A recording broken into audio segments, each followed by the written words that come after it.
عرفہ کے روزے کے بارے میں احادیث میں جو فضیلت بیان کی گئی ہے وہ بتا دیں۔ حدیث میں آتا ہے کہ ایک سال پچھلے اور ایک اگلے گناہوں کا کفارہ ہے، اس سے صغیرہ گناہ مراد ہوتے ہیں۔ بہت بڑی فضیلت ہے، رکھنا چاہیے۔ اور عرفہ کے روزوں میں دو نہیں ہے، ضروری نہیں ہے، جیسے محرم میں ہوتا ہے نا 9، 10 یا 10، 11، تو عرفہ میں ایک ہی روزہ ہے۔ اور عرفہ ہم سعودیہ کے حساب سے نہیں کریں گے، ہمارا عرفہ جو ہمارے حساب سے ہوگا، کیونکہ جتنی بھی عبادتیں ہیں ٹائم ان کے لیے سبب ہوتا ہے۔ جیسے ظہر ہم پر کیوں لازم ہوتی ہے؟ اس لیے کہ ظہر کا وقت داخل ہوتا ہے، تو جس کنٹری میں وقت داخل ہوگا اسی کنٹری میں ظہر ہوگی نا۔ یہ تو نہیں کہ سعودیہ میں ظہر کا وقت داخل ہو گیا تو ہم یہیں ظہر پڑھنا شروع کر دیں۔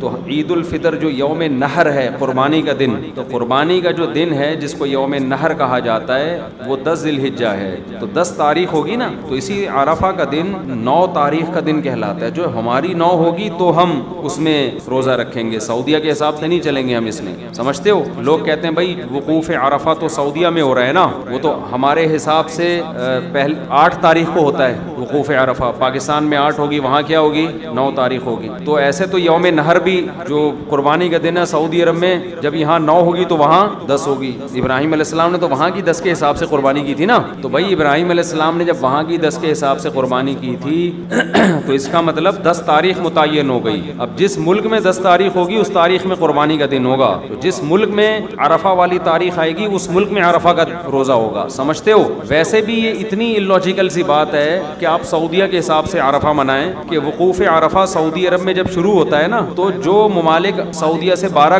گھنٹے پیچھے ہیں ان میں تو عرفہ کا دن ہی شروع نہیں ہوتا۔ وہ جب ان کا عرفہ کا ٹائم شروع ہوگا تو ہو سکتا ہے سعودیہ میں وقوف عرفہ کا ٹائم ختم ہو چکا ہوگا، تو وہ کیا کریں گے؟ اس لیے عرفہ جس دن عرفہ کا وقوف ہے اس وقوف کا اعتبار نہیں کرنا، اس ڈیٹ کا اعتبار کرنا ہے کہ 9 تاریخ ہونی چاہیے۔ تو ہمارے ملک کے لحاظ سے جو 9 تاریخ ہوگی ہم اس میں ہم اس میں عرفہ کا روزہ رکھیں گے۔ سمجھتے ہوگے نہیں سمجھتے؟ مشینی ذبیحہ کا حکم بیان فرما دیں۔ حدیث میں کہاں ہے جانور کو لٹا کر ذبح کرنا؟ جانور کو لٹا کے ذبح کرنا حدیث میں نہیں ہے، لہذا ہم بھی نہیں کہتے کہ جانور کو لٹا کے ذبح کرنا ضروری ہے۔ کھڑے کھڑے بھی ذبح کر دو گے ہو جائے گا، لیکن ذبح کرنا ضروری ہے اپنے ہاتھ سے۔ مشینی ذبح میں مشین کر رہی ہوتی ہے، آپ تھوڑی کر رہے ہوتے ہو، سمجھتے ہو؟ اور اس پر آپ نام لوگے ذبح کرتے ہوئے، تو ذبح کرنے کی ڈیفینیشن یہ ہے کہ چھری چلا رہے ہو یا تیر پھینک رہے ہو، جیسے شکار میں تیر پھینکا جاتا ہے۔ اس لیے مشین کو بٹن دبا دیا اور مشین بلیڈ کے ذریعے ذبح کر رہی ہے، وہ حرام ہے، بالکل جائز نہیں ہے، کیونکہ اس میں جن کیفیات کے ساتھ گوشت کھانے کی اجازت دی گئی ہے ہم اسی پر اکتفا کریں گے۔ بعض لوگ کہتے ہیں مجبوری میں ہم یورپ میں امریکہ میں رہتے ہیں، ایکچولی مجبوری ہے، تو گوشت کھانا کوئی مجبوری نہیں ہے۔ اسلام جو آپ کو مجبوری میں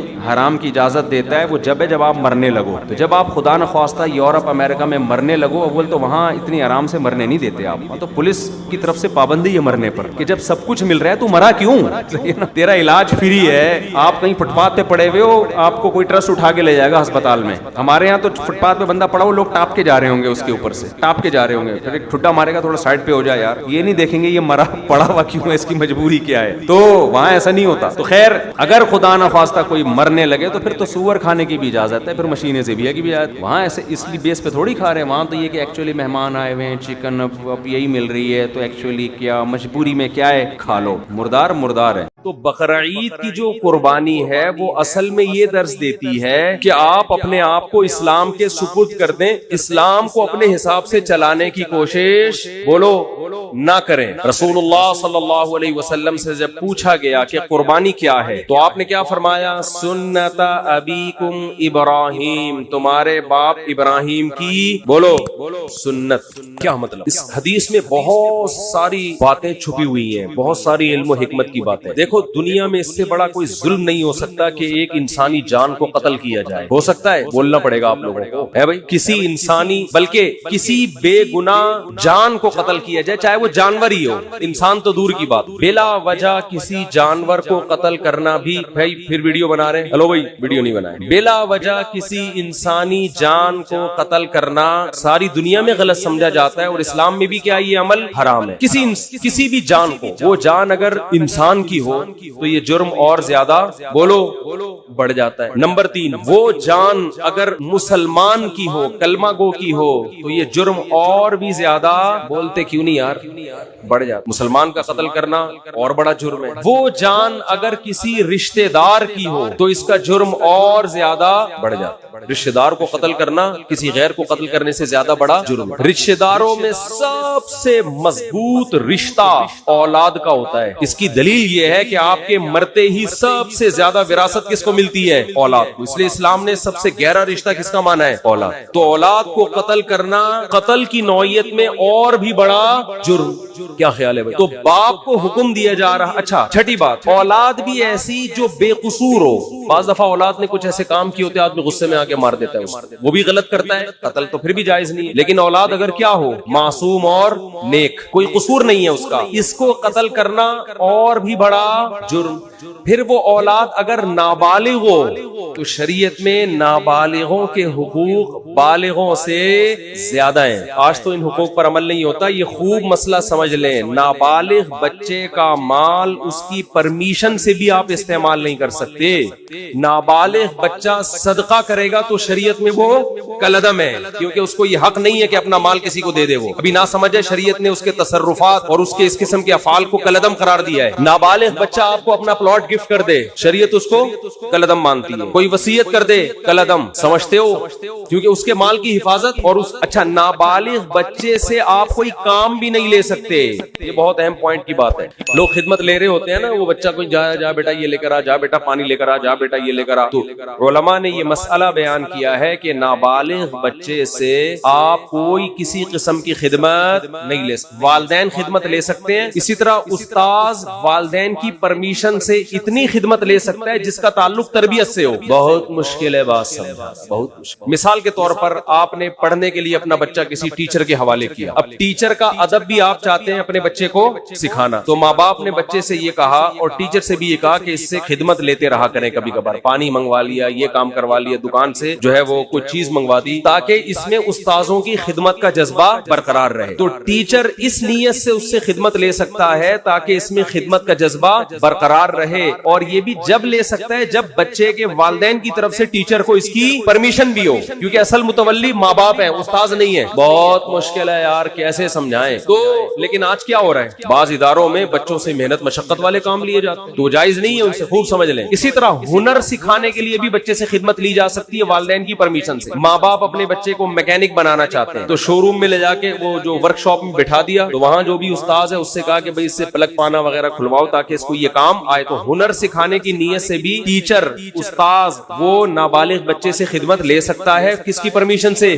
ماں باپ کی، مگر اس میں بھی یہ ہے کہ یعنی زیادہ محنت مشقت والے کام اس صورت میں بھی جائز نہیں ہے جس سے وہ تنگ آنا شروع ہو جائے۔ سمجھتے ہو؟ یہاں ایک مدرسہ ہے، مجھے نہیں یاد پڑتا کہ میں کبھی کسی بچے سے میں نے پانی بھی منگوایا، مجھے نہیں یاد پڑتا۔ یہ اصول ہے، خوب سمجھ لیں۔ تو اس سے پتہ چلتا ہے کہ نابالغ کے حقوق اسلام میں بالغوں سے زیادہ ہیں، ٹھیک ہے؟ تو اس کا قتل کرنا تو اور بڑا جرم ہوگا نا۔ تو ابراہیم علیہ السلام کو اللہ تعالی حکم دے رہے ہیں کہ آپ قتل کریں ایک جان کا، اور وہ جان بھی انسانی جان، اور انسانی جان بھی معصوم بے گناہ، اور معصوم بھی آپ کا رشتہ دار، اور رشتہ دار بھی وہ جو سب سے قریبی، اور نابالغ بھی جس کے حقوق بالغوں سے زیادہ ہیں۔ اور مزید ایک بات یہ کہ وہ بچہ جو آپ کو آپ کی قربانیوں کے صلے میں بطور گفٹ ملا تھا، نہیں آ رہی بات، ابراہیم علیہ السلام نے جب اللہ کے لیے قربانیاں دی ہیں نا، تو اس کے گفٹ میں اللہ نے کیا دیے؟ اسماعیل۔ تو یہ تو اور زیادہ عجیب، یہ تو یعنی illogical بات بھی ہو گئی کہ معاذ اللہ نقل کفر ایک بہت بڑا جرم بھی کروایا جا رہا ہے، قتل انسانی کا، اور illogical کام بھی کروایا جا رہا ہے، اس لیے کہ جو چیز بطور گفٹ کے دی جاتی ہے وہ کبھی واپس نہیں لی جاتی۔ وہ طبعی عمر کو پہنچنے کے بعد انتقال کر جائے تو وہ تو سب نہیں مرنا ہے۔ ابراہیم علیہ السلام کہہ سکتے تھے اللہ تو نے تو میری قربانیوں کے صلے میں مجھے یہ بیٹا دیا تھا، تو دیا کیوں تھا جب تو نے اس عمر میں لینا تھا اور میرے ہی ہاتھوں ذبح کروانا تھا اس کو؟ کوئی لاجک سمجھ میں آتی ہے؟ آپ لوگ کی سمجھ میں آ رہی ہے میرا خیال ہے، تو بول لو نہیں آتی سمجھ، کوئی آتی ہے سمجھ میں لاجک اس کی؟ بالکل illogical کام، بالکل illogical کام۔ لیکن ابراہیم علیہ السلام نے فوراً حکم کی تعمیل کے لیے تیار ہو۔ کیوں؟ اس لیے کہ اللہ جب کسی بات کا حکم دے دے تو وہ illogical بھی کیا بن جاتا ہے؟ بولو، یہ چیز آج لبرل لوگوں کی کھوپڑی شریف میں بیٹھ نہیں رہی۔ یہ ہر چیز میں پوچھتے ہیں کیوں، وائی، اس میں کیا ہے، کھڑے ہو کر پانی پینا کیوں، بیٹھ کے پیوں؟ میں وہ ان سے جب بھی کوئی پوچھے نا اسلام میں بیٹھ کر پانی پینا کیوں افضل ہے، کھڑے ہو کر بھی جائز ہے، افضل ہے بیٹھ کے پیو۔ اسے بولو کپڑے کیوں پہنے ہوئے، کیوں کا جواب دیکھو، جب بھی کوئی گمراہ آدمی کیوں کرے نا سوال پوچھے تو جواب دینے کے بجائے اس سے سوالات پوچھنا شروع کر دو کہ تیرے اوپر پہلے 10 سوال ہیں تو اس کا جواب دے. ہمیشہ ہر باطل کی عادت ہوتی ہے وہ آپ کو سوالات میں الجھائے. آپ اسی سے پوچھو کہ اور بہت سارے کیوں ایسے جن کا تمہارے باپ کے پاس بھی, اب تو باپ کا لفظ اب چلے گا, جس کا تمہارے باپ کے پاس بھی کوئی جواب نہیں ہے. یہ جو لبرل لوگ ہم سے پوچھتے ہیں تم لوگ لاکھوں جانور کاٹ دیتے ہو, معصوم جانور, قربانی کے دنوں میں ظلم ہے جانوروں پر, تو بجائے ان کے جواب دینے کے آپ ان سے پوچھا کرو تم ایک مرغی بھی کیوں کاٹتے ہو؟ میک ڈونلڈ میں اتنی لاکھوں مرغیاں کٹ کے برگر میں آتی ہیں, یہ کس بیس پر کاٹ رہے ہو؟ کیونکہ انسان اتفاق سے جب وجود میں آیا ہے, یہ جانور بھی اتفاق سے وجود میں آئے ہیں, تو اتفاق سے وجود میں آئی ہوئی چیزوں میں کسی کو کسی پر برتری حاصل نہیں ہوتی. جتنا حق زندہ رہنے کا اس دنیا میں انسان کا ہے اتنا ہی حق مرغیوں کا بھی ہے. آپ کہہ سکتے ہو کہ جانور بھی تو ایک دوسرے کو کھاتے ہیں, تو وہ تو جانور ہے نا, وہ تو گدھے ہیں, ان کو تو سینس نہیں ہے. آپ کو تو کھوپڑی دی اللہ نے, اللہ کو نہیں مانتے, چلو فطرت نے دی آپ کو کھوپڑی, اور آپ کے پاس کھانے کی دنیا میں اور کم چیزیں. دال کھاؤ, ماش کی دال میں اتنا پروٹین ہے, گوشت کی ضرورت کافی حد تک پوری کر دیتی ہے ماش کی دال. ہندو کھاتے ہیں نا دالیں کھا کھا کے تو 99 سال زندہ رہتے ہیں. تو کوئی زندہ رہنے کے لیے گوشت کھانا ضروری نہیں ہے. اسلام نے جو ہمیں گوشت کھانے کا حکم دیا وہ تو اور بہت سارے, اس میں تو ابھینندن کی وجہ سے قائم ہے. یہ اس میں تو یہ کہا بھائی وہ آئے گا تو تم گوشت کھاؤ گے تو اوپر جا کے اس کو چائے پلا کے رخصت کرو گے. دالوں پہ یہ کام, جو دال پہ سیٹ ہو گیا, جو سبزی پہ سیٹ ہو گیا, وہ یہ کام 10-20 سال امریکہ نے افغانستان میں گھاس کھائی کہ نہیں کھائی؟ 20 سال امریکہ نے افغانستان میں کیا کھایا ہے؟ گھاس کھائی ہے. آگے سے افغان لڑے ہیں, تو اگر افغان سبزی خور ہوتے 20 سال لڑتے, کیا ہو گیا بھائی؟ 20 سال یہ دمبے کھا کے لڑے ہیں میرے بھائی. یہ سبزیوں پہ لڑائیاں نہیں ہوتی. تو گوشت کے تو سائیڈ افیکٹ ہیں کہ اس سے لڑتا ہے آدمی. تو لبرل لوگوں کو تو گوشت کی پیس, کیا ہے, لو پیس چاہتے ہیں نا دنیا میں, اور بھی 2-4 اس طرح کے الفاظ ہیں, پیس, لو اور کیا ہے, خیر وہ سوچتے رہے بعد میں بیٹھے. تو یہ تو پیس فل دنیا چاہتے ہیں, اس میں تو گوشت ہونا ہی نہیں چاہیے. آپ کو تو چاہیے کہ آپ ہندوؤں کی طرح گائے, وہ تو ہندو صرف گائے کی خدمت کرتا ہے, آپ کو چاہیے آپ بھینس کی بھی کریں, بکری کی بھی کریں. تو ہم تو لاکھوں جانور کاٹتے ہیں, ہم پر اعتراض نہیں ہوتا, کیونکہ ہم کس کے حکم پہ کاٹتے ہیں؟ وہ تو اگر اولاد کو کاٹنے کا حکم دیتا اس کو کاٹ دیتے بھائی, جیسے ابراہیم علیہ السلام نے کہا کاٹ دو بس. جب illogical کام اللہ نے کہہ دیا تو وہ illogical رہا نہیں ہے, وہ لاجیکل, وہ سراپا لاجک سے بھرا ہوا کام ہے. وہ خدا ہے بھائی, ہم تو خدا کے غلام ہیں. ہمیں اگر اللہ ابراہیم علیہ السلام کو حکم دیتا اسماعیل کو کاٹو, وہ نہیں کاٹتے. اللہ ویسے ہی بھی تو اٹھا سکتا تھا نا. کتنوں کے بچے 7-8 سال کی عمر میں ٹرک کے نیچے آ کے ہلاک ہو جاتے ہیں, وباؤں سے مر جاتے ہیں. تو وہ تو اللہ کو ویسے بھی حق حاصل ہے کہ, تبھی تو اللہ قرآن میں کہتے ہیں کہ تم اللہ کی راہ میں صدقہ خیرات کرو. انسان کہتے ہیں اللہ میں خیرات کروں گا میں تو غریب ہو جاؤں گا. تو قرآن بار بار کیا کہتا ہے؟ یبسط الرزق لمن یشاء ویقدر, جس کے لیے میں چاہتا ہوں رزق کے دروازے کھول دیتا ہوں, جس کے لیے میں چاہتا ہوں تنگ کر دیتا ہوں. تو یہ تو میرے ہاتھ میں ہے, میں تمہیں ویسے بھی غریب کر سکتا ہوں, صدقہ دو. اگر اس سے غریب ہو بھی گئے ثواب تو ملے گا نا, اول تو ہوگے نہیں, اللہ دے گا مال تمہیں. تو ہمارے پاس تو دلیل ہے ہمارے رب کی طرف سے, اس نے ہمیں حکم دیا بقرعید کے 3 دنوں میں اپنے حبیب سے کہلوا دیا صلی اللہ علیہ وسلم, اللہ کو جانور کا خون بہانے سے زیادہ کوئی عمل محبوب بولو نا بھائی نہیں ہے. تو ہمارے پاس تو دلیل ہے کہ ابراہیم کو اللہ نے حکم دیا اپنے بیٹے کو ذبح کرو. اولاد کا ذبح کرنا illogical کام, کسی انسان کو کاٹنا illogical, لیکن اللہ کے کہنے سے کیا بن گیا؟ لاجک سے بھرا ہوا. اب اس پہ اعتراض کرنا illogical ہے. تو وہ خدا اگر ہمیں دمبے کاٹنے کا حکم دے اور اس میں انسانوں کا فائدہ بھی ہو, خود ان جانوروں کا بھی فائدہ ہے, خود ان جانوروں کا. اگر یہ جانور نہ کٹیں تو یہ تو بڑھاپے میں ان کو کون پوچھے گا؟ آپ انڈیا میں گایوں کی حالت دیکھو, بوڑھی گایوں کی, جن کو ماں جب بنایا ہے تو ماں جیسا بڑھاپے میں سلوک تو کرو ان کے ساتھ. کوئی پوچھنے والا نہیں ہوتا ان جانوروں کا. ان جانوروں کا جوانی میں کٹ جانا ان کے لیے بھی فائدہ مند اور انسانوں کے لیے بھی فائدہ مند ہے. اور اللہ کہتے ہیں سخرھا لکم, ان جانوروں کو اللہ نے کس کے لیے بنایا؟ ہمارے لیے. تو جو مذہب کو نہیں مانتے ان سے سوال ہے کہ تو ایک مرغی بھی کس بیس پہ کاٹتا ہے بھائی, تم شکار کس بیس پہ کرتے ہو؟ یہ جانوروں کو بھی زندہ رہنے کا اتنا حق ہے جتنا انسانوں کو ہے. تو ان سے سوال کیا کریں ان کے بجائے ان کا جواب دینے کے. تو میں یہ عرض کر رہا تھا کہ ابراہیم علیہ السلام نے جو کام کیے دنیاوی قانون کے لحاظ سے وہ سارے کے سارے illogical, کوئی لاجک اس کی.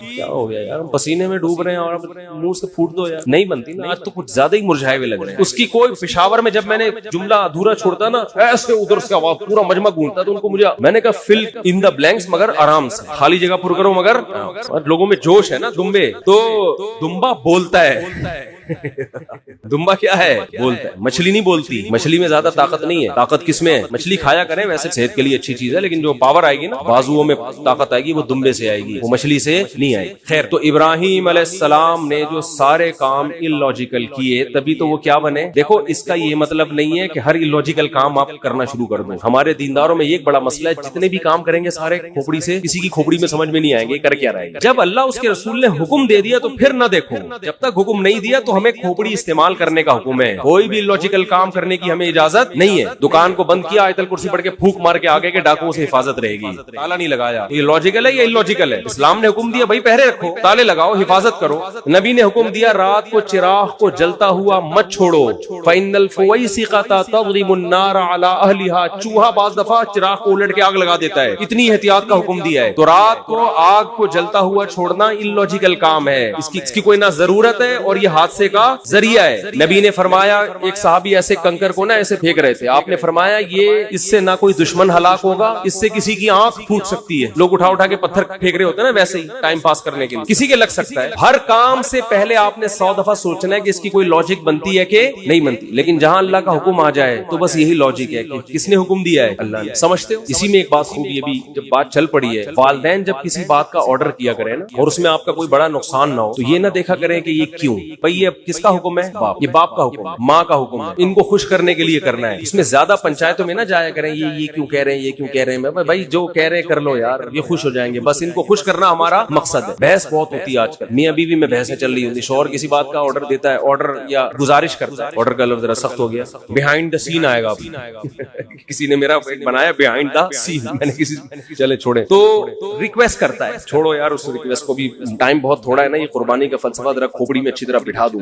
تو ہم جو جانور ذبح کرتے ہیں، کیوں؟ کوئی ہم سے پوچھے کیوں، وجہ کیا ہے؟ بھائی کس نے حکم دیا؟ اللہ نے. ایک بات خوب سمجھو. دوسری بات دیکھو، آج میں نے دیکھا ہے جو وہ چیزیں ہمیں نظر آ رہی ہیں جو بچپن میں ہم جن کا تصور نہیں کرتے تھے، جو بہت غلط ہو رہا ہے کام. بقرعید کے جو ایام ہیں ان میں روزہ رکھنا کیوں حرام ہے؟ اس لیے کہ یہ گوشت اللہ کی طرف سے ضیافت ہے اپنے بندوں کے لیے. اس کا مطلب بقرعید میں ہمیں یہ گوشت کھانا چاہیے. یہ تکبر ہے گوشت سے اجتناب کرنا بقرعید کے ایام. میں حیران ہوتا ہوں، بقرعید کے دن دعوت کر رہے ہوتے ہیں لوگ، چکن کھلا رہے ہوتے ہیں، چکن بریانی پکائی گئی. بھائی یہ تو بہت برا عمل ہے. مسلمانوں کا شعار ہے یہ قربانی کا گوشت. کس بیس پر آپ چکن پکا رہے ہو؟ کوئی پرہیز ہو کسی کو تو ایک الگ بات ہے، کہہ رہے جی مہمان زیادہ آ گئے تو چکن کھلا رہے ہوں. ہمارے نبی کھانے پینے کے شوقین نہیں تھے. بہت قناعت، جو کی روٹی، کھجور، وہ بھی 40 دن گھر میں چولہا نہیں جلتا. لیکن بقرعید کے دن آپ صلی اللہ علیہ وسلم قربانی کے گوشت کھانے کا اتنا اہتمام کرتے کہ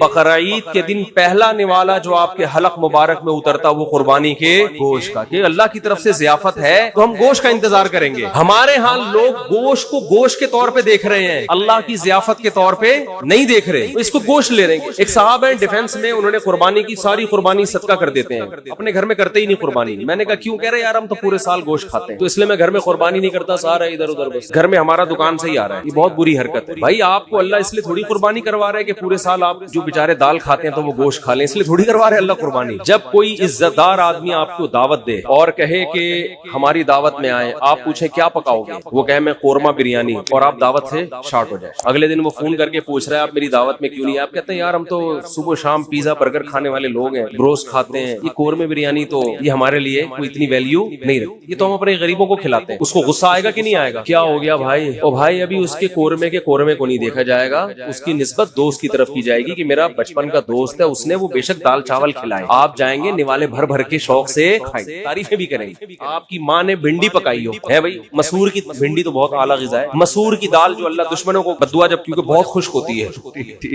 مسور کی دال بہت خشک ہوتی ہے. مسور کی دال پکائی آپ کی والدہ نے، لیکن دال چاول مسور کی دال بہت اچھی ہوتی ہے. میں یہ وضاحتی بیان اس لیے کرنا پڑتا ہے کہ پھر لوگ دال چاول دعوت کرتے ہیں نا، کچھ اور چیز لے آتے ہیں سامنے. تو آپ کی والدہ نے محبت سے مسور کی دال پکائی تو آپ محبت کے اظہار میں لقمے بھر بھر کے کھاؤ گے کہ نہیں کھاؤ گے؟ تو یہ تکبر ہے کہ ڈیفنس میں رہنے والا آدمی کہہ رہا ہے یار ہم تو پورے سال گوشت کھاتے ہیں، ہمیں کیا ضرورت ہے؟ وہ بھائی شوق سے کھاؤ، تواضع کے ساتھ کھاؤ. یار ہم تو اللہ کے رزق کے محتاج ہیں، اللہ تیرا فضل ہے کہ تو ہمیں کھلا رہا ہے. حقیقت ہے اللہ نہ کھلائے تو ہم تو بھوکے مر جائیں. تو اس میں شوق سے نبی صلی اللہ علیہ وسلم نے روایت میں آتا ہے 100 اونٹ نہر کیے، 60 اپنے ہاتھوں سے، باقی حضرت علی سے، ہر گوشت ہر جانور میں سے تھوڑا سا آپ نے نوالا لیا ہے اس میں. تو اس لیے اس میں تکبر بھی ٹھیک نہیں ہے کہ ہمیں کیا ضرورت ہے ساری قربانیاں ادھر کر دی، بھائی کچھ نہ کچھ گوشت رکھو. اور کنجوسی بھی ٹھیک نہیں. بعض لوگ اللہ کی ضیافت کو جو قبول کرتے ہیں تو اگلے سال بقرعید تک وہ ضیافت ہی چلتی رہتی ہے. محرم کے حلیم کس سے پکڑے ہیں ہے بھائی؟ اتنی بھی کنجوسی ٹھیک نہیں. وہ ایک چٹکلا ہے نا اس پہ، ایک آدمی کو خواب آیا بقرعید کے 6 مہینے بعد خواب آیا کہ اس کا بکرا جنت میں ٹہل رہا ہے، ایک ٹانگ نہیں ہے، ایک ران نہیں. اس نے پوچھا فرشتوں سے یہ کون ہے بھائی؟ اس نے کہا یہ تمہارا بکرا جو تم نے ذبح کیا تھا جنت میں. ٹانگ کہا، کہہ رہا وہ ابھی تک فریزر میں پڑی ہوئی ہے، وہ ابھی تک تمہارے، وہ جب پہنچے گی تو لگا دیں گے یہاں. سمجھ رہے؟ تو اتنی کنجوسی بھی ٹھیک نہیں. کھاؤ بھی اور کھلاؤ، رج کے کھاؤ تو رج کے کھلاؤ، لیکن رج کے کھانے میں اتنا ضرور ہے کہ گوشت اسی کو سوٹ کرتا ہے جو اس کو یوٹیلائز بھی کرے. تھوڑا سا ورزش ہو، محنت ہو تو پھر تو گوشت کھائے انسان. زیادہ محنت کا کام نہیں ہے تو پھر اللہ کی ضیافت اتنی قبول کریں جتنی افورڈ کر سکتے ہیں. میرے بیان سن سن کے چربیاں کھا کھا کے پتہ چلا آغا خان میں پڑے ہوئے ہیں، لیکن کھائیں ضرور. اور ایک اہم بات یہ بھی کہ جو غریب آدمی ہے جسے پورا سال گوشت کھانے کو نہیں ملتا، وہ اگر قربانی کرتا ہے تو فقہا کہتے ہیں اس کے لیے اسٹور کرنا یہ صدقہ کرنے سے زیادہ بہتر ہے. سمجھتے ہو ایسے غریب بھی ہیں جو بیچارے پورے سال گوشت نہیں ملتا، ان کے بچے ہیں، فیملی ہے، تو اس کے لیے اسٹور کرنا یہ صدقہ کرنے سے زیادہ بہتر ہے، کیونکہ اپنے بچوں کا حق دوسرے کے بچوں سے پہلے. تو بعض غریب بھی سخاوت دکھاتے ہیں، ان کے بچے لگ رہے ہوتے ہیں، ابا اتنے عرصے کے بعد بکرا دیکھنے کو ملا ہے، اتنا گوشت دیکھنے کو ملا ہے، امیدیں تھی کباب کوفتے بنا بنا کے پھوڑتے، ابا نے سخاوت میں آ کر سارا خالو کو دے دیا، ماموں کو دے دیا. تو فقہا نے مسئلہ بیان کیا ہے کہ بھائی اگر کوئی آدمی غریب ہے، اس کے خاندان بڑا ہے، تو پورا گوشت اسٹور کر لے. بچوں کا حق پہلے، بچوں کو پہلے فوکس کر، بیوی بچوں کو. سمجھتے ہو کہ نہیں سمجھتے؟ تو وہ پھر اس پہ آپ طنز نہ کریں کہ 6 مہینے بعد حلیم کیوں پکڑا ہے. بھائی اس کا مسئلہ ہے، وہ اللہ نے اس کو، تو بچوں کو پہلے کھلائے باقی بعد میں. تو یہ جو قربانی کے 3 حصے کیے جاتے ہیں یہ فرض واجب نہیں ہے، یہ مالدار کے لیے ایک مستحب حکم ہے کہ آپ مالدار ہیں تو آپ تو پورے سال کھاتے رہتے ہیں، ایک حصہ آپ کھا لیں، آپ اللہ کی طرف سے ضیافت ہے، ایک حصہ رشتہ داروں میں بانٹ دیں. اگر رشتہ دار مالدار ہیں تو پھر ان کو بھی بانٹنے کی ضرورت نہیں ہے. 1/3 آپ کیا کر دیں؟ غریبوں کے لیے. قرآن کہہ رہے ہیں فَكُلُوا مِنْهَا وَأَطْعِمُوا الْقَانِعَ وَالْمُعْتَرَّ، قناعت والے کو بھی اور جو دیکھنے سے مسکین لگ رہا ہو، یعنی اتنا مسکین ہو کہ اس کی غربت کے آثار اس کے چہرے پہ ظاہر ہو جائیں، صحت سے پتہ چل رہا ہے کہ بیچارے کو گوشت کھانے کو نہیں ملا، تو غریبوں کو بھی کھلاؤ، خود بھی کھاؤ. تو جو غریب ہے وہ سارا کھا لے، جو مالدار ہے وہ 1/3 صدقہ کر دے. اور بھی کچھ مسائل ہیں جو انشاءاللہ جمعے کے بیان کے بعد میں قربانی کے حوالے سے بتاؤں گا. بہت اہم مسائل ہیں جن کی لوگ رعایت نہیں کرتے. آج مائک کا سیٹ اپ صحیح نہیں ہے تھوڑا سا، تو مجھے چیخنا زیادہ پڑ رہا ہے. تو نماز کے بعد انشاءاللہ ہمارے عید الاضحیٰ کی نماز 6:30 پر ہوگی، اور ہمارے 6:30 کا مطلب 6:30 ہی ہوتا ہے، سمجھتے ہو؟ اس سے پہلے بیان نہیں ہوتا تاکہ نماز ایک دم ٹائم پہ کھڑی ہو جائے. تو کچھ مسائل جو آپ نے پوچھنے وہ بھی پوچھ لیے گا نماز کے بعد انشاءاللہ. اللہ تعالیٰ عمل کی توفیق عطا فرمائے. قربانی سے متعلق کچھ یہ کیا پوچھا کسی نے، جلدی بتائیں. کچھ موٹے موٹے مسائل بتا دوں جو بہت زیادہ پوچھے جاتے ہیں. دیکھیں قربانی کے جانور میں 7 آدمی اگر شریک ہیں تو 7 کے پیسے برابر ہونا ضروری نہیں ہے. بعض دفعہ گھر کا کوئی فرد بچڑا لے کر آتا ہے، چھوٹے بھائی کا حصہ بھی ڈال دیا، درمیانے والے کا بھی ڈال دیا، ہمشیرہ کا حصہ ڈال دیا، اس میں کسی نے پورے پیسے دیے، کسی نے آدھے دیے، کسی نے کوئی بیٹھ کے پیڑے کھا رہا. پیڑے کھانے والے بھی گھر میں ہوتے ہیں، وہ فری پھوکڑ میں حصہ اس کے نام ہو گیا. تو سب جائز ہے. یہ ضروری ہے کہ جس کا حصہ ہے اس سے ایک دفعہ پرمیشن لے لیں، کیونکہ قربانی عبادت ہے، عبادت میں نیت ضروری ہے. جب اس کو اطلاع ہی نہیں ہے تو اس کی طرف سے حصہ پھر ہوگا نہیں. اطلاع دیں گے، بتا دیں گے تو بس یہ اس کا مطلب وہ راضی ہے. منع کرنا ہوتا تو منہ سے کہہ دیتا کہ نہیں میرے حصہ نہ ڈالو. تو اتنا کافی ہے. سب کی طرف سے برابر پیسے شامل ہونا ضروری نہیں. اور جو 7 حصے آپ ڈالیں گے سارے عاقل بالغ ہونے چاہیے، ٹھیک ہے. مرحومین کی طرف سے بھی قربانی جائز ہے. مرحومین کی طرف سے جو قربانی ہوتی ہے وہ ہوتی آپ کی طرف سے ہی ہے، لیکن اس کا ثواب مرحوم کو ملتا ہے، وہ ہوتی آپ ہی کی طرف سے ہے. اس لیے آپ اس گوشت کے مالک ہیں، کھائیں، صدقہ کریں، آپ کی مرضی ہے. کیونکہ مرحوم وہ کسی عمل کا مکلف نہیں ہے. اس کا تو بیچارے عمل کا دروازہ بند ہوا تبھی تو مرحوم ہوا نا. وہ اگر وہ ابھی قربانی کر سکتا ہوتا تو مرحوم کیوں ہوتا پھر وہ. اور ہم بھی تھوڑی دیر میں، تھوڑے دنوں میں ہم سب نے مرحوم ہونا ہے کچھ وقت کے بعد جا کے. تو جو مرحوم کی طرف سے قربانی ہوتی ہے وہ ہوتی آپ ہی کی طرف سے. ثواب کس کو ملتا ہے؟ مرحوم کو. تو یہ بھی جائز ہے. نبی کی کی طرف سے بھی جائز ہے, زندوں کی طرف سے بھی جائز ہے, مردوں کی طرف سے بھی جائز ہے. نبی صلی اللہ علیہ وسلم نے کیا, ایک اپنی طرف سے, ایک پوری امت کی طرف سے 2 مینڈے ذبح کیا آپ نے. تو یہ اصال ثواب کا ثبوت بھی یہیں سے ملتا ہے. تو اس لیے جائز ہے قربانی, جس کی طرف سے چاہیں کریں, جتنی چاہیں کریں, اپنی حیثیت کو, اپنی اوقات کو دیکھتے ہوئے, اپنی چادر کو دیکھتے ہوئے. اتنا نہ کریں کہ کل لوگوں سے بھیک مانگنی پڑے. دوسری بات, قرضہ لے کے قربانی کرنا بھی جائز ہے. سمجھتے ہیں, قرضہ لے کے بھی قربانی کی جا سکتی ہے, بشرطے کہ قرضہ اتارنے کی طاقت. ایسا نہ ہو وسیم بھائی سے پیسے لے کے ان کو چوڑے میں ڈال دیا, وہ بیچارہ مصیبت میں آ گیا, اب اس کے ادا کرنے کے پیسے ہیں نہیں, وہ آپ کے گھر کے باہر گھنٹی ہاتھ رکھ کے کھڑا رہتا ہے اور آپ نے اس کو ٹینشن میں دے دیا. تو وہ ایسی ٹینشن کسی کو دینا جائز نہیں ہے. بعض دفعہ یہ ہوتا ہے کہ آپ کے پاس ابھی نہیں ہے پیسے, کل آ جائیں گے, پرسوں آ جائیں گے, آپ کسی سے ادھار پکڑ لیتے ہیں, یار میرے پرسوں پیسے آ جائیں گے, یا 1 ہفتے بعد مجھے مل جائیں گے, یا مہینے بعد مجھے تنخواہ ملے گی, میں تمہیں دے دوں گا, اور یقین بھی ہو دینے کا. تو بعض دفعہ آدمی کر لیتا ہے, کیونکہ قربانی کا موقع تو 3 دن کے بعد نکل گئی نا. قربانی 3 دن کے بعد تو نہیں ہوتی قربانی.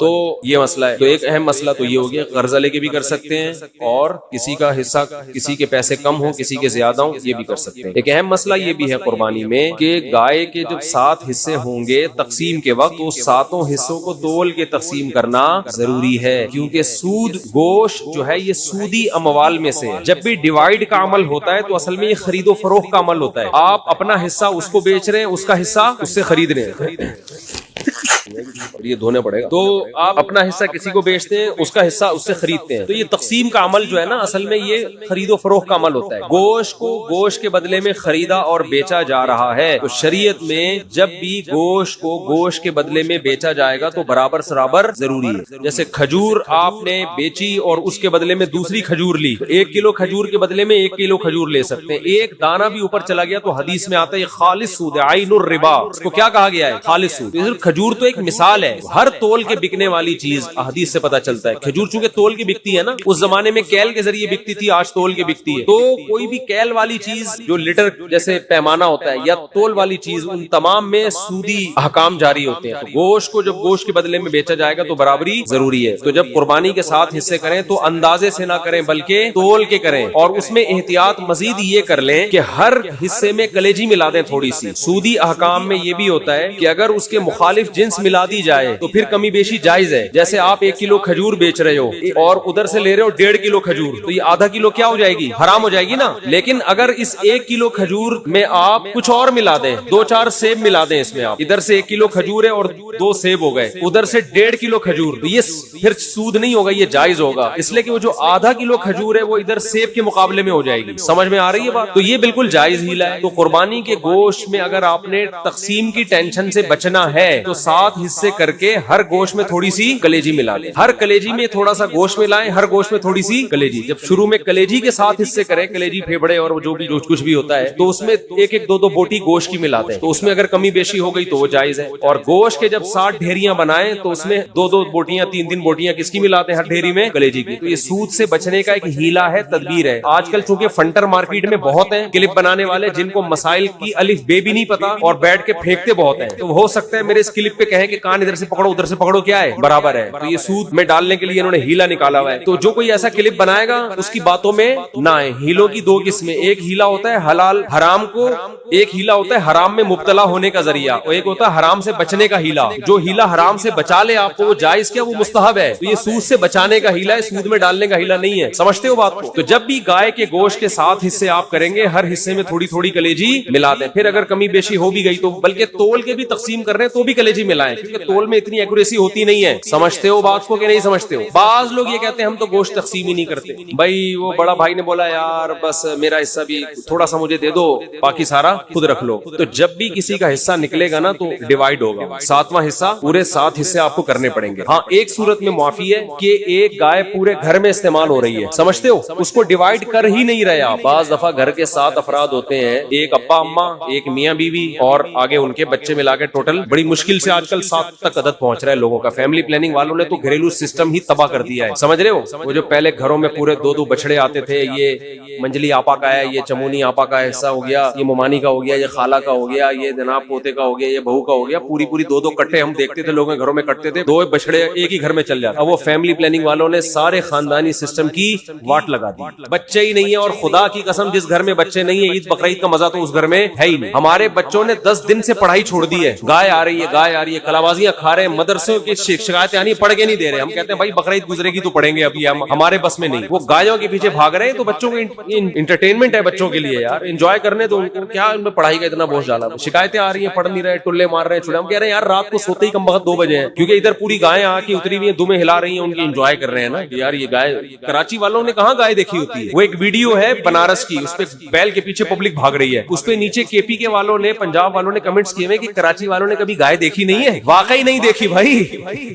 گائے تو کھیتوں میں ہوتی ہیں یار, بکریاں شہروں میں تھوڑی ہوتی ہیں. تو ہمیں تو یہی تو سیزن ہے ہمارا گائے بچڑے دیکھنے کا, اور ایسا ایسا بچڑا مارکیٹ میں آ رہا ہے, طبیعت خوش ہو جاتی ہے دیکھ کے. دیکھو ہر گلی میں رونق ہے نا, ہر گھر کے آگے بچڑے بندے ہوئے ہیں, اتنے اونچے اونچے لمبے لمبے خوبصورت, دیکھ کے طبیعت, یہ رونق ہے اللہ کی طرف سے. یہی تو بقرعید کا مزہ ہے, یہی تو تہوار ہے. دیکھو اسلام کے علاوہ جتنے تہوار ہیں نا آرٹیفیشل ہے, مصنوعی خوشی ہے, اوریجنل نہیں ہے. ہندو جو ہولی مناتا ہے, کس بات کی ہولی ہے, کیا ہے, کہہ رہے پتہ نہیں کس بات کی خوشی ہے, مجھے خود بھی ابھی تک پتا نہیں ہے. بس خوشی مناؤ, انجوائے کرنے کی کوشش کرو. عیسائی کرسمس مناتے ہیں 25 دسمبر کو, کس بات کی خوشی, عیسیٰ علیہ السلام پیدا ہوئے تھے, تو آج تھوڑی پیدا ہوئے ہیں, وہ تو پیدا ہوئے ہوئے ان کو 2100 سال گزر چکے ہیں بھائی. یہ جو سالگرہ کی خوشی ہے مصنوعی خوشی ہے. پیدا تو اس وقت ہوا تھا نا جب بچہ پیدا ہوا تھا, اس وقت انسان خوش ہوتا ہے. اب 1 سال کے بعد کیا کروں میں, ہو گیا تو آج کا دن پیدا ہوا, تو آج کا دن یہ 2021 ہے آج, اور پیدا ہوا تھا 1990 میں پیدا ہوا تھا یہ. تو یہ خوشی ہوتی نہیں ہے, خام خواہ کی منائی جاتی ہے. اور شادی پہ بھی لوگ 1 سال کے بعد کیک کاٹ رہے ہوتے ہیں, حالانکہ مجھے پتا ہے اس دن تو ان کو افسوس ہوتا ہے. ایک سردار جی بیٹھے ہوئے فلم دیکھ رہے ہیں اور رو رہے ہیں, روئے جا رہے ہیں. کسی نے کہا کوئی رونے کا سین ہوگا, سردار جی سے پوچھا کون سی فلم دیکھ رہے ہو, کہہ رہے اپنی شادی کی ویڈیو دیکھ رہا ہوں بھائی, میں شادی کی ویڈیو دیکھ رہا ہوں. تو اسلام کی جو 2 عیدیں ہیں نا, وہ حقیقت میں کیا ہیں خوشی کے دن. پہلی عید کیا ہے, رمضان کے روزے ختم. کتنا عجیب لطف محسوس ہوتا ہے یار, کھانے پینے کی کیا مل گئی چھٹی. 1 مہینہ نہ کھا سکتے تھے نہ پی سکتے تھے, رمضان کی تراویح ہے, اتنی لمبی لمبی نمازیں, اور سارا پھر اعتکاف والوں کا 10 دن اپنے آپ کو باؤنڈ کر کے مسجد میں بیٹھ جانا, بار بار دیکھنا چاند کب نظر آئے گا, ٹھیک ہے نا. اور 1 مہینے ناشتہ بھی گیا, نسوار بھی گئی, پان بھی گیا, گٹکا بھی گیا, سگریٹ بھی گئی, اور صبح کا ناشتہ بھی گول, دوپہر کا لنچ بھی گول, شام کی چائے بھی گول, سارا اسکیجول آؤٹ ہو جاتا ہے. اور 1 مہینے بعد کیسا پتلا ہونا شروع ہو جاتا ہے, کمزور ہونا شروع ہوتا ہے. ایک دم چھٹی مل جاتی ہے, چاند نظر آ گیا, اور کل کیا ہے, کل روزہ نہیں ہے. نیچرل خوشی ہے, کھا رہے ہیں اس دن اتنا اچھا لگتا ہے, کھانے میں مزہ آتا ہے. تو روحانی خوشی بھی ہوتی ہے, جسمانی بھی. روحانی یہ ہوتی ہے کہ خدا نے ہم سے بڑی عبادت کروا لی ہمارے رب نے, اتنی بڑی. عام دنوں میں 1 روزہ رکھنا کتنا مشکل کام ہے یار, کتنا مشکل کام ہے. سوچتا رہتا ہے آدمی, کیونکہ سب کھا رہے ہوں گے, آپ کا روزہ ہے. اللہ رمضان میں ہمت دے کے پورے مہینہ کنٹینیو روزے رکھواتا ہے, پورے مہینے تراویح پڑھوا لیتا ہے. مرے سے مرا آدمی بھی زیادہ کچھ نہ کچھ عبادت کر ہی لیتا ہے رمضان میں. تو یہ خوشی ہوتی ہے یار, ہم سے اللہ نے گن پوائنٹ پہ عبادت کروا لی ہے. چلو ہم نہیں بھی چاہتے تھے, کام کروا لیا. اس کی خوشی ہوتی ہے, روحانی خوشی ہے. اور ایک جسمانی خوشی کے کھانے پینے کی چھٹی. 1 مہینہ ڈائٹنگ کے بعد کسی مریض کو جب اجازت ملتی ہے نا, پھوڑ سکتے ہو, تو آپ دیکھو اس کی خوشی کا عالم کیا ہوگا. اور ہماری 1 مہینہ ڈائٹنگ عام ڈائٹنگ نہیں ہے. مریض کو تو بہت ساری چیزیں کھانے کی اجازت ہوتی ہے, 2-4 چیزیں ڈاکٹر رکوا دیتا ہے, اور ہمیں نہ پینے کی اجازت اور نہ کھانے کی اجازت. اور 1 مہینہ یہ اسکیجول چلتا ہے, روٹین چلتی ہے, اس کے بعد چھٹی ملتی ہے. تو مزہ نہیں آئے گا کیا؟ پھر بھی کسی کو مزہ نہ آئے تو پاگل آدمی. وہ کیا ہے, وہ پاگل ہے. دوسرا بقرعید میں, بقرعید کی بھی خوشی یہ اوریجنل خوشی ہے. کئی دنوں سے قربانی کی باتیں شروع, جانور لانا شروع, ان کی سیوا ہو رہی ہے, ان کو کھلا رہے ہیں. یہ نیچرل ہے. جس آدمی کو جانوروں سے محبت نہیں ہے, وہ اپنی فطرت اور نیچر پہ نہیں, وہ آرٹیفیشل مصنوعی زندگی میں. سمجھتے ہو, یہ مصنوعی زندگی. آپ کو پتا ہے ماہر نفسیات کہتے ہیں کہ جانور پالنے والے لوگوں میں نفسیاتی بیماریوں میں مبتلا ہونے کا اندیشہ کم ہوتا ہے. سمجھتے ہو. اور کتے پالنا نہ شروع کر دو. کتے پالنا اسلام میں جائز نہیں ہے, حرام جانور ہے, اس میں روحانیت نہیں ہے. یہ جو حلال جانور ہے نا, جس میں اللہ نے برکت رکھی ہے, ان کے دودھ میں, ان کی قرآن کیا کہتا ہے, وَمِنْ أَصْوَافِهَا وَأَوْبَارِهَا وَأَشْعَارِهَا, ان کے اون میں, ان کے صوف میں, ان کے بالوں میں, ان کی کھالوں میں تمہارے فائدے ہیں. ان کے دودھ میں ہر چیز ان کی استعمال ہوتی ہے. تو اس سے کیا ہے, حلال گوشت ملتا ہے انسان. ان جانوروں سے مانوس ہوتا ہے انسان. تو کتنے دنوں سے پالنا شروع کر دیتے ہیں. بچوں کی خوشیاں دیکھو, ناچتے پھر رہے ہیں گلیوں میں, کلابازیاں کھا رہے ہیں, ہماری گائے کب آ رہی ہے, ہمارا دمبا کب آ رہا ہے. اپنا دمبا نہیں ہوتا, دوسرے کے دمبے سے دل بہلانا شروع کر دیتے. اور پھر جب گائے جانور ذبح ہوتا ہے, کتنا گوشت کھانے کو ملتا ہے. یہ تازہ گوشت ہے. تو اس میں روحانی خوشی کیا کہ اللہ نے ہم سے ابراہیم علیہ السلام کی سنت کو زندہ کروا لیا. ہمیں ہر بال کے بدلے میں اللہ نے ایک نیکی دے دی. یہ کون سی خوشی ہے, روحانی خوشی. یہ بھی خوشی ہے مسلمان مسلمان اس میں بھی خوش ہوتا ہے یار اللہ نے اتنا ثواب کا کام کروا لیا ہم سے. نمبر 2, گوشت انسان کی خوراک میں سب سے لذیذ ترین خوراک ہے. وہ اتنی وافر مقدار میں مسلمان کو بقرعید میں ملتا ہے کہ اتنی وافر مقدار میں عام طور پہ پورا سال نہیں ملتا, اور اتنا تازہ, اتنا فریش میٹ, اتنا بہترین. اور اس میں کمال کی بات یہ کہ اس گوشت کی نسبت کس کی طرف ہے؟ اللہ کھلا رہا ہے. ہٹو بچوں, اللہ تو دال بھی کھلائے, دیکھو پورے سال بھی اللہ ہی کھلاتا ہے. نسبت اپنی طرف نہیں کرتا کہ یہ میری طرف سے الگ سے دعوت ہے, یہ میری طرف سے الگ سے کیا ہے, ضیافت. اس لیے کہ یہ تو اللہ نے رزق تو سب کو دینا ہے, لیکن بقرعید میں اللہ نے روزے رکھنے کو حرام کر دیا. کیوں حرام کر دیا؟ کہ میری ضیافت سے اعراض لازم نہ آئے.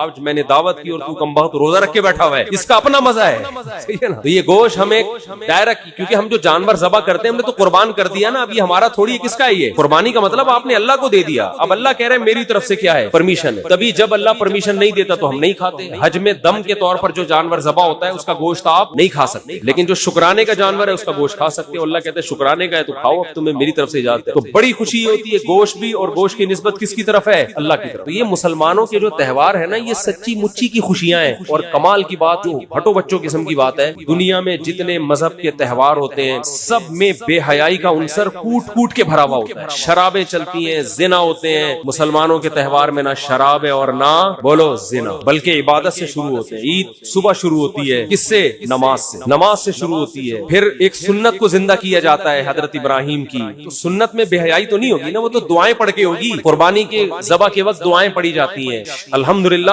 عیاشی نہیں کی جاتی. تو مذہب بھی ہے, لطف بھی ہے, روحانیت بھی ہے, اور کیا چاہیے بھیا. تو اس لیے نبی صلی اللہ علیہ وسلم نے فرمایا اب ہمیں کوئی عید منانے کی ضرورت نہیں, اللہ نے ہمیں خود سے 2 عیدیں دے دی. تو اب ہم کوئی اور تہوار نہیں منا سکتے. اللہ نے ہمیں, ہر قوم کی ایک عید ہوتی ہے, ہماری کتنی ہے؟ 2. اور دونوں ہٹو بچوں. تو بچوں کو بھی جو ہے نا زیادہ ہٹو نہ کیا کریں. ہٹو بچوں, جانور کے پاس جانے دیں ان کا. آپ نے تو زندگی خشکی میں گزار دی, نہ دمبا پالا, نہ بکرا پالا, نہ گائے پالی, پرسنالٹی میں ہی لگے رہے, 3 پیس سوٹ اور ٹائی میں مصنوعی زندگی گزار کے برباد کر دی اپنے آپ کو. بچوں کو تھوڑا سا انجوائے کرنے سمجھتے ہو, اور بچے پیدا کرو گے تو انجوائے کریں گے. وہ ایک آدھ بچہ انجوائے نہیں کرتا, ایک آدھ بچے کو بچہ نہیں کہتے, اس کو تو ایک کہتے ہیں ایک اتفاق سے, گورنمنٹ کے نظریے کے تحت ہو گیا, ٹھیک ہے نا.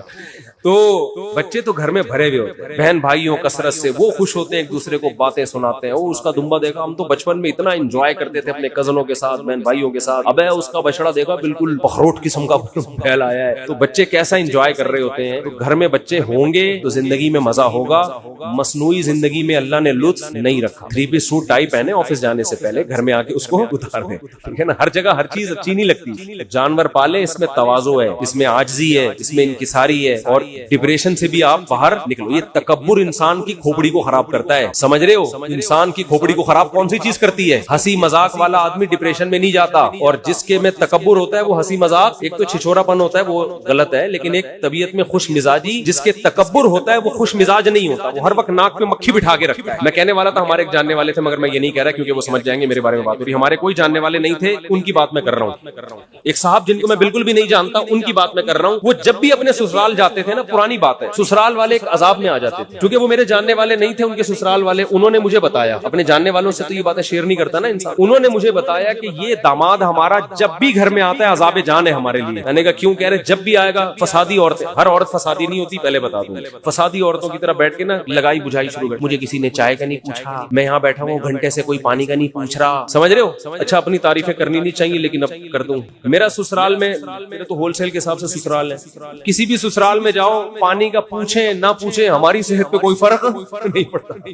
اللہ کا شکر ہے, ہم نے ہمارا اسٹائل اسی قسم کا. کھانے کا پوچھ لیں, آپ کی مرضی, نہیں پوچھیں کوئی مسئلہ نہیں. میں ان چیزوں پہ کبھی, میں نہیں کہہ رہا کہ میں بہت نیک ہوں, لیکن میرا مزاج ہے کہ ان چیزوں پہ کبھی ناک منہ بنتا نہیں. تو بیٹھ گئے, پوچھ لو, آپ کی مرضی, نہیں پوچھو تو بھی ٹھیک ہے, وہ بھوکے تھوڑی مریں گے, باہر جا کے کھا لیں گے. بھائی میں خود ہی پوچھ لیتا ہوں, کچھ پکا ہوا ہے تو لے آؤ بھائی, بھوک لگ رہی ہے, خود ہی پوچھ لے یار, اس میں کیا. تو وہ جو ہمارے جاننے والے نہیں تھے, وہ کیا کرتے تھے جب گھر میں جاتے تھے, یہ سمجھ رہے ہیں نا جاننے والے نہیں تھے کیوں کہہ رہا ہوں, وہ سمجھ نہ جائیں, وہ بولیں گے تو میری باتیں ممبر پہ بیٹھ کے بتا رہے لوگ. تو جاننے والے نہیں تھے. میں کہہ سکوں گا بھائی میں تو آپ کو جانتا ہوں, تو آپ کی بات تو ہو ہی نہیں رہی. تو ان کا اسٹائل یہ, اور یہ بہت سے داماد اس قسم کے مارکیٹ میں آج بھی موجود ہیں, اپنے بھی خود بھی ڈپریشن میں, دوسروں کو بھی ٹینشن میں. تو وہ کیا ہے کہ جب گھر میں جاؤ تو مجھے پوچھا کیوں نہیں, مجھے چائے کا کیوں نہیں پوچھا, میں کب سے آ کے بیٹھا ہوا ہوں, مجھے کھانے کا نہیں پوچھا. پھر ایک دن وہی جو میرے جاننے والے نہیں تھے, میری ایک دفعہ اور شادی ہو رہی تھی, تو میں نے ان کو دعوت دے دی کہ آپ بھی آئیں ولیمے میں. انہوں نے کہا ہم اس طرح نہیں, ہمیں پراپر کارڈ چاہیے. یہ طریقہ نہیں ہوتا کسی کو بلانے کا, فون کرو آ جانا. پراپر کیا ہوتا ہے مجھے سمجھا رہے تھے پراپر, یار وہ سمجھ نہ جائے یار بھائی, ان کے علاوہ کی بات کر رہا ہوں میں. لیکن پرانا قصہ انشاءاللہ نہیں سمجھیں گے. تو مجھے کہنے لگے کہ مجھے کیا چاہیے, کارڈ چاہیے. میں نے کہا آنا ہے آ جاؤ. سب کو ہم نے اسی طرح دعوت دی, فون کیا آ جا بھائی. کہہ رہے نہیں یہ کوئی طریقہ نہیں ہوتا. ظاہر ہے اچھے لوگوں میں یہ سمجھا جاتا ہے نا, کہ ذرا خاندانی لوگوں میں یہ سمجھا جاتا ہے کہ پراپر طریقے سے آپ. میں نے کہا ہم نے جس نے ایک زندگی میں کرنی ہے اس کے یہ چوچلے ہوتے ہیں کہ بیٹھ کے کارڈ چھاپ رہا ہے, متمنی ہے شرکت, اور وہ جو لکھا ہوتا ہے نا نور چشمی, اس طرح کے وہ کرتے ہیں جن کی زندگی میں جب اتنی ساری شادیاں کرنی ہوتی ہیں اتنا ٹائم نہیں ہے کہ کارڈ پہ انگلش میں الگ فارسی میں الگ نور چشمی متمنی ہے شرکت اور چشمے برا کے پتہ نہیں کیا کیا لکھا ہوتا ہے نیچے, چشمے برا. ہاں وہ میری طرف سے تو انوائٹ میں خود ہی کر رہا ہوں, کوئی ہے ہی نہیں. پہلی میں سب لوگ آتے ہیں آپ کے خاندان والے انوائٹ کر کے کہتے ہیں ہمارا بھی. دوسری میں کارڈ چھاپو گے بھی کوئی نام نہیں لکھوائے گا, بولے گا خود ہی کر رہا ہے, خود ہی پکڑا جائے گا, خود ہی پٹے گا. اپنی طرف سے انوائٹ کرنا, بھائی بھی کہتے گا میں ذمہ دار, یہ نور چشمی میں صرف اپنا نام ڈال, ٹھیک ہے نا, چشمے برا میں صرف اپنا نام ڈال. کسی اور کا ڈالا نا وہ کہے گا شادی تو کر رہا ہے مروا میرا ہے, تو میں کیا کارڈ چھاپتا بھائی. ایسے ہی دعوت ہوگی, فون پہ آنا ہے آ جاؤ بھائی, اپنی ذمہ داری پہ. کچھ بھی پولیس بھی آ سکتی ہے عین ولیمے کے دوران. تو اس میں کون اتنا, ہمارے پاس اتنا ٹائم تھوڑی ہے ان فضول کاموں کے لیے یار. ہم تو نکاح کا پیغام بھیجا, ہاں ہو گئی شادی کرو, نہیں ہے ٹائم. تو میں نے تو آپ کو تیسری شادی کا قصہ سنایا تھا کہ انہوں نے 6 مہینے کا ٹائم مانگا. میں نے کہا 6 مہینے میں میری کہیں نہیں ہوئی تو دوبارہ ٹرائی کروں گا. ہو گئی تو میں کوئی 6 مہینے تک اپنے آپ کو باؤنڈ نہیں کر سکتا, اتنا ٹائم نہیں ہے. تو اب ہم ان کو کارڈ چھاپیں, ان کو انوائٹ کریں, شکر کرو بھائی مولوی صاحب تمہیں دعوت دے رہا ہے آ جاؤ یار. تو وہ کہنے لگے نہیں ہم اس طرح نہیں آتے. میں نے کہا بھائی میں نے آپ سے ریکویسٹ کی, آ جائیں گے تو خوشی ہوگی, نہیں آئیں گے تو آپ کی مرضی. آپ پھر بھی گئے الحمدللہ, کھانا کوئی بھی نہیں چھوڑتا چاہے کتنا ہی غصے میں. تو اب بعض لوگ نا ناک پہ مکھی بٹھا کے رکھتے ہیں, گھر میں آئیں گے تو مجھے پوچھا کیوں نہیں, مجھے چائے کا نہیں پوچھا, مجھے کھانے. بیوی کو عذاب میں ڈالا ہوا ہے انہوں نے یار. نہ دوسرے کو ٹینشن دو نہ خود ٹینشن. بیسک حقوق پہ کمپرومائز مت کرو. گھر میں آتے ہیں بیوی کو تنگ کر کے رکھا ہوا ہے, مجھے بیگم نے پوچھا نہیں چائے کا, میں آ جاؤں مجھے پانی کا نہیں پوچھا. ابے جا کے خود پی لے, فریج سے نکال پی لے, کیا مر جائے گا کیا؟ وہ تیری وجہ سے آ کے گھر میں بیٹھ گئی بہت ہے بس, ٹھیک ہے نا. بیسک حقوق یہ ہے کہ وہ آپ کی مرضی کے بغیر گھر سے باہر نہ نکلے, آپ کے علاوہ اس کے کسی سے تعلقات نہ ہو. آپ کی پرمیشن کے پتہ چلا وسیم بھائی سے بھی دوستی, ستار بھائی سے, یہ غلط ہے. یہ بیسک کام تمہارے بچوں کو پال رہی ہے نا, اس کو عیدی سینٹر میں جمع نہیں کرا رہے. پھر یہ کیا چھچور پنا آ کے مجھے پانی کا نہیں پوچھا تو مجھے, یہ وہ فسادی لوگوں کے کام ہوتے ہیں, ٹھیک ہے, گھٹیا سوچ والوں. سمجھ میں نہیں آ رہی تو رہنے دو. ہاں آپ تھکے ہوئے تھے, آپ نے پانی مانگا پھر بھی نہیں پلا رہی, اور آپ تھکے ہوئے بھی ہو اور آپ سے اٹھا بھی نہیں جا رہا, پولیس بھی نہیں اٹھا پا رہی آپ کو, پھر بھی اگر نہ کرے تو پھر انسان کا غصہ بنتا ہے کہ بیگم میں اتنا بھی یار نہیں, میں تھکا ہوا آیا ہوں, بیٹھ گیا ہوں, میں بول رہا ہوں, منہ سے پانی بوتل سے پلاؤ, کہہ رہی خود ہی پی لو. تو یہ پھر کبھی کبھار تو چلتا ہے لیکن ہمیشہ ایسا نہیں ہوتا. تو ناک پہ مکھی بٹھانے والا آدمی, متکبر آدمی, جس کو ہر وقت یہ ہو کہ مجھے کیوں نہیں پوچھا جا رہا, تو اس کو لوگ پوچھیں گے بھی تو یہ خوش نہیں ہوگا. تکبر سے, برین ہیمریج سے مرے گا یہ کمبخت, ٹینشن سے مرے گا. متواضع آدمی کی صحت اچھی ہوتی ہے, اس کا دماغ کیا ہوتا ہے, فریش. پوچھ لو ٹھیک ہے, نہیں پوچھو تمہارا ہیڈیک ہے. ہم تو ماں باپ کو کہتے ہیں بچوں کے بارے میں بھی یہی اصول رکھو. آج کل کی اولادوں سے خدمتوں کی توقع مت رکھو. یہ نئی 15ویں صدی کے بچے اسکولوں میں پتہ نہیں کیا کیا سیکھ رہے. کرنل نے مجھے بتایا کہ میں نے اپنی بیٹی سے کہا کہ پانی لے آ, انگلش میں اس نے کہا کہ جو کام انسان خود کر سکتا ہے وہ دوسروں سے نہیں کروانا چاہیے. باپ کی تو کھوپڑی گھومے گی نا. وہ کرنل صاحب سوچتے ہوں گے یار میں میدان جنگ میں کھڑا ہو کر ایک 40 سال کے فوجی کو جب یہ آرڈر دیتا ہوں کہ جنگ میں چھلانگ لگا, وہ کبھی نہیں کہتا, وہ میرے آرڈر کو مانے گا اور آگ میں کود جائے گا وہ. اور اپنی اولاد اور بیٹی, 12 سال کی بیٹی کو میں کہہ رہا ہوں پانی پلا, وہ کہہ رہی ہے جو فلسفے یاد کیے میں, کہہ رہا میں نے کہا سب سے پہلے اس کو اسکول سے نکالو, کیونکہ یہ اسکول کیا کر رہا ہے, یہ جو لبرل اسکول ہے نا, ایجوکیشن مل رہی ہے, تہذیب برباد.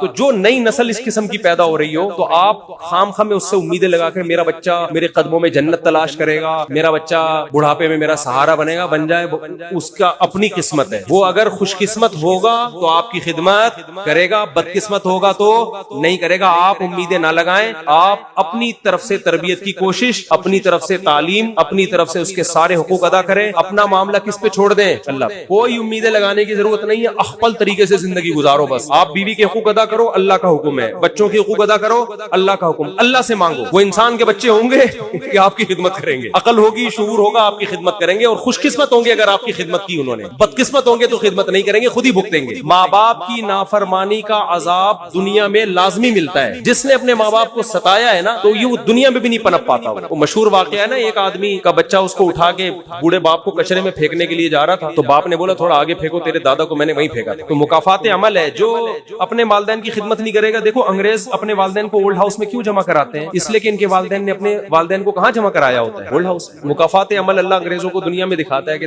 تو نے اپنے باپ کو کون سا پالا تھا. تو بلکہ میں نے تو یہاں تک ایک انگریز نے مجھے خود بتایا کہ ہمارے ہاں تو بوڑھے ماں باپ خود ہی کہہ دیتے ہیں بھائی ہمیں اولڈ ہاؤس میں جمع کرا دو, ہمیں پتا ہے یہ ہم تمہارے لیے ٹینشن بنے ہوئے, تم خوشی سے نہیں پال رہے. تو ماں باپ خود کہتے ہیں ہمیں جمع کرا دو, ہمیں پتا ہے تم خوشی سے خدمت نہیں کرو گے ہماری. ایک گورے نے مجھے خود بتایا, سمجھتے ہو, خود ہی کہہ رہے ہوتے ہیں بھائی ہمیں پتا ہے یار یہ ہم عذاب بن رہے ہیں تمہارے لیے. تو کسی سے زیادہ امیدیں مت لگاؤ, آج کل کوئی کسی کا نہیں ہے بھائی. اللہ سے اپنا معاملہ صحیح رکھو, خدمت کرو, حقوق ادا کرو, اللہ اللہ کرو, خوشی خوشی. بکریوں سے دل بہلاؤ, پتھروں سے کہو راز دل. وہ ندیم شاد ایک شاعر ہے, انڈیا کا بڑا خاندانی شعر کا ہے اس نے. پتھروں سے کہو راز دل, یہ نہ دیں گے دغا آپ کو, اے ندیم آج کے دور میں آدمی کا بھروسہ نہیں. پتھروں سے پتھر جو ہے نا, اس سے اپنے غم کی باتیں شیئر کر لیا کرو, دکھ کی باتیں بیان کیا کرو. وہ آپ کی مدد نہیں کرے گا تو کم از کم دغا بھی نہیں دے گا, اپنے سینے میں محفوظ رکھے گا آپ کا. انسانوں سے اپنے دکھ شیئر کرو گے, خیر خواہ بنیں گے, لیکن آپ ہی کی جڑیں کاٹنا بولو شروع کر ہوتا ہے. پتھروں میں یہ خطرہ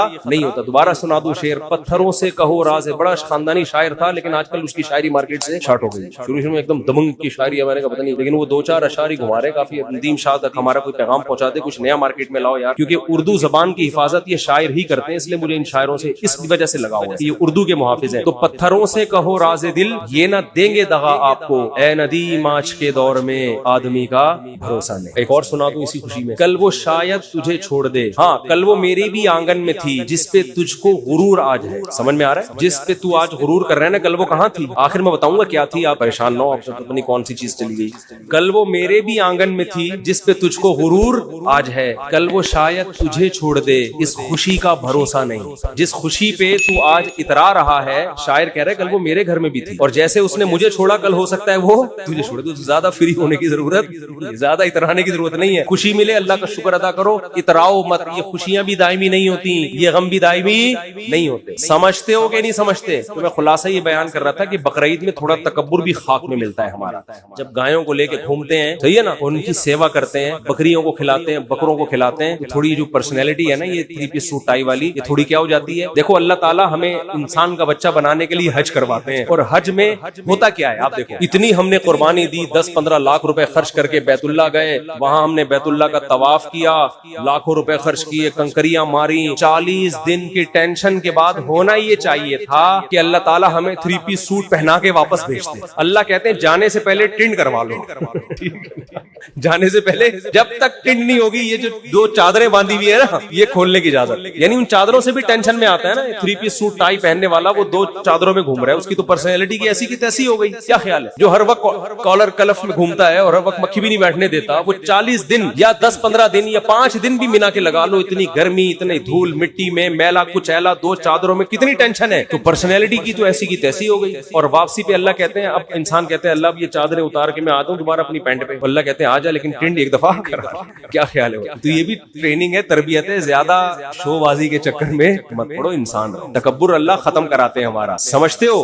خوش رہتا ہے یار. تو خوش رہنے کا ایک بہت بڑا نسخہ ہے, تکبر ختم کر لو. گھروں میں جا کے یہ نہ پوچھا کہ مجھے پوچھا کیوں نہیں, میں گھنٹے سے بیٹھا ہوا ہوں, کیا عذاب بنایا ہوا ہے, پانی کا نہیں پوچھا, چائے کا نہیں پوچھا. ہاں ہوٹل میں بعض دفعہ انسان کو غصہ آتا ہے, آگے بس نکل رہی ہے اور وہ ہوٹل والا پوچھ لیا, تو پھر جا کے انسان, وہ تکبر کی وجہ سے نہیں, وہ ٹائم بچانے کی وجہ سے.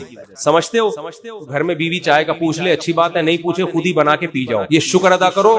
ٹینشن نہیں دے رہی, بس خوشیاں نہ دے, کوئی مسئلہ نہیں ہے, ٹینشن نہ دے بس. یہ بہت ٹینشن والی فری بیوی کسی کو مل جائے تو بس سمجھو خوشیاں ہی خوشیاں. آج کل مسئلہ یہ کہ نہ صرف یہ کہ خوشی نہیں دے رہی ہوتی, الٹا ٹینشن دے رہی ہوتی ہے. بعض خواتین جو بیان نہیں سن رہی, تو اگر آپ کی بیوی ٹینشن نہیں دے رہی, بہت کسی نے میرے بارے میں تبصرہ کیا کہ ان کے اتنے گھر ہیں اور ناشتہ انڈا موڑ پہ کرتے ہیں, طنز کیا نا, تو میں نے کہا میرا گھر میں اللہ کا شکر ہے ناشتہ مجھے ملتا ہے, مجھے وہ پراٹھے اچھے لگتے ہیں باہر کے, وہ گھر میں بن نہیں سکتے, وہ اس لیے کھا رہا ہوں. تو فسادی لوگ ہیں, کچھ بھی کرتے رہتے ہیں بیٹھ.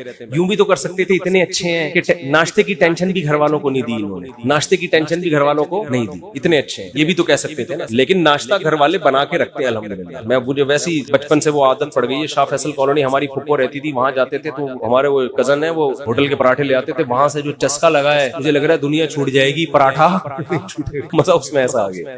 خیر, تو کیا بات کر رہا تھا، قربانی کے مسائل بیان کر رہا تھا میں کہ اس میں تواضع بھی ہے، عاجزی بھی پیدا ہوتی ہے، صحیح ہے نا؟ تو یہ 7 حصے کر دیا کرو، کلیجی ملا دیا کرو اس میں۔ اور کچھ مسائل ہیں قصائی کے۔ قصائی لوگ ایک بہت بڑی بددیانتی یہ کرتے ہیں کہ 4 رگیں کاٹنے کے بعد اندر بھی چھرا مارتے ہیں اس کے جانور کو جلدی ٹھنڈا کرنے کے لیے۔ یہ عمل خلاف سنت ہے۔ 4 رگیں کاٹ کے چھوڑ دیں، بلڈ نکلنا چاہیے جانور کا، تھوڑی دیر تڑپے گا، بلڈ اس کا نکل جائے گا، گوشت صاف ہو جائے گا۔ لیکن قصائی کے پاس ٹائم نہیں ہوتا۔ بار بار کہتا ہوں کہ جو لوگ جانور پر تھے، جیسے ہی 4 رگیں کٹے وہ جانور کو چھوڑ کے قصائی پہ آ جائیں سارے۔ اس کو کنٹرول کرنے کی اب ضرورت ہے، وہ کنٹرول سے باہر ہوتا ہے، اس کو کھڑا کر دیں، بولے جب اس کو تڑپنے دو، جب یہ مر جائے گا، حلال ہو جائے گا، اس کے بعد آپ کو کھال اتارنے کی اجازت۔ سمجھتے ہو کہ نہیں سمجھتے؟ ایک اہم مسئلہ یہ بھی ہے کہ جانور جب ذبح ہو رہا ہوتا ہے، کٹ رہا ہوتا ہے، تو لوگ اس کو ایک انٹرٹینمنٹ کا سما بنایا ہوا ہوتا ہے۔ یہ بالکل غلط۔ چیخو پکار، شور شرابہ، یہ عبادت کا عمل ہے، عبادت کے طریقے پر ہونا چاہیے۔ دعا پڑھنی چاہیے، انی وجہت وجہی للذی فطر السماوات والارض۔ نہیں یاد ہے تو دیکھ کے پڑھ لیں۔ دعا کے بغیر بھی قربانی ہو جاتی ہے، لیکن